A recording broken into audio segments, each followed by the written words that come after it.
Welcome to Not Milk Never Milk. Subscribe if you're lactose intolerant. In this video, I will explain how to play Skyrim on Alexa. First, ensure your Alexa device is powered on and connected to Wi-Fi. Next, open the Alexa app on your smartphone or tablet.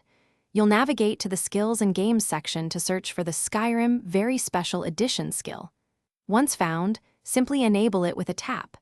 This sets the stage for your voice-controlled adventure.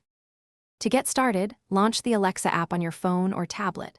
From the main menu, select Skills and Games. In the search bar, type Skyrim Very Special Edition and press Enter. You should see the official skill appear in the results.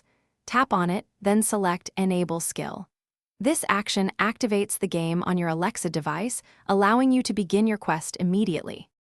Once the skill is enabled, simply say, "Alexa, open Skyrim to begin your adventure." Alexa will guide you through the initial setup, including character creation.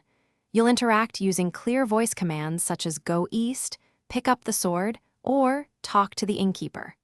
Your choices directly impact the narrative, leading to various outcomes and challenges within the game's world. For the best experience, pay close attention to Alexa's detailed descriptions. They often contain vital clues. Don't hesitate to try various commands to see how the game responds and to uncover hidden paths. Remember, this version is a unique, voice-driven experience, different from the console game. Check the description for a link to these fantastic leak-proof containers and other great deals. Enjoy your epic journey through Tamriel. Thanks for watching. If this was helpful, leave a like and consider subscribing. See you next time.